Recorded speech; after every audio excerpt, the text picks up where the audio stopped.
ఇక దగడ శ్రీకాంత్ అంటే తెలియని వాళ్ళు ఎవరు ఉండరు. ఎందుకంటే హిందూ ఉత్సవ సమితిలో ఇక్కడ బైన్సపట్నంలో ఉండి ఎంతోమంది హిందూ బంధువులందరికీ దగ్గర చుట్టపు లెక్క అయిందన్నమాట. ఇక అంతేకాకుండా మన బైన్సపట్నంలో ఉన్నటువంటి హిందూ ఉత్సవ సమితిలో ప్రతి పండగలో ముందర ఉండి మన హిందూ ఉత్సవ సమితి పండగలకు అంగరంగ వైభవంగా జరిగే విధంగా కృషి కూడా చేస్తాడు. ఇక అందులో భాగంగానే మన శ్రీకాంత్ గారు ఈరోజు బైన్సపట్నంలో ఉన్నటువంటి 10వ నంబర్ వార్డు నుంచి కౌన్సిలర్ బరిలో దిగడం జరిగింది. ఇక ఆ కౌన్సిలర్ బరిలో దిగడం వల్ల అక్కడ ఉన్నటువంటి ఓటర్ మహాశయులకు ఈ విధంగా ఓట్లు అడుగుతూ నన్ను కౌన్సిలర్గా గెలిపియండి, మీ వార్డులో ఉన్నటువంటి సమస్యలకు అన్నిటికీ పరిష్కారం చేస్తానని అక్కడ తెలపడం జరిగింది. వాళ్ళు కూడా అనుకూలంగా స్పందించడం జరిగింది. ఇక ఈ బైన్సపట్నంలో కొల్షిక్వార్ అరవింద్ అంటే తెలియని వాళ్ళు ఎవరు ఉండరు.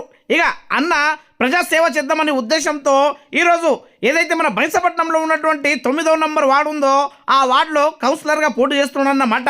అందుకు అక్కడ హనుమంతుని యొక్క దర్శనాన్ని తీసుకొని ఇక అక్కడ నుంచి మన భారత రాజ్యాంగ నిర్మాత బాబాసాహెబ్ అంబేద్కర్ గారి యొక్క అడుగుజాడలో నడవడానికి అక్కడ రాజ్యాంగాన్ని రచించినటువంటి బాబాసాహెబ్ అంబేద్కర్ గారి ఆశీర్వాదాన్ని తీసుకొని ఈ విధంగా ప్రచారాన్ని నిర్వహించడం జరిగిందన్నమాట. ఇక ఆ గల్లీలో ఉన్నటువంటి అక్కడ ఓటర్ మహాశయులకు ఈ విధంగా కలుస్తూ ప్రతి ఒక్కరికి ఓట్లను అడగడం జరిగింది. ఇక దాంట్లోనూ భాగంగానే మన నారాయణరావు పటేల్ గారు ఈ విధంగా ఏదైతే ప్రచారంలో పాల్గొని అక్కడ హనుమంతునికి హారతిచ్చి ఇక వాళ్ళతో పాటు అక్కడ ఈ ప్రచారంలో పాల్గొనడం జరిగింది.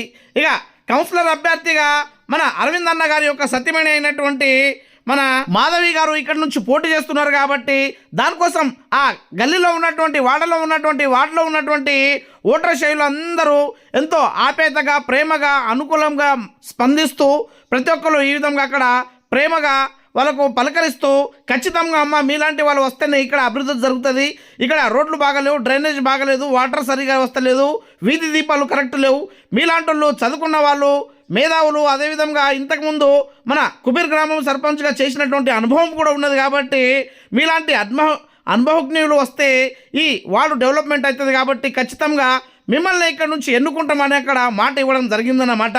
ఇక అందులో భాగంగానే నారాయణరావు పటేల్ గారు కూడా అక్కడ ఉన్నటువంటి ఓటర్ మహాశయులకు ఇక్కడ ప్రభుత్వం కాంగ్రెస్ ప్రభుత్వం ఉన్నది కాబట్టి ఖచ్చితంగా మాధవి అరవింద్ గారిని గెలిపిస్తే మేము మీ పక్షాన ఉండి మీ వార్డును డెవలప్మెంట్ చేస్తామని తెలపడం జరిగింది.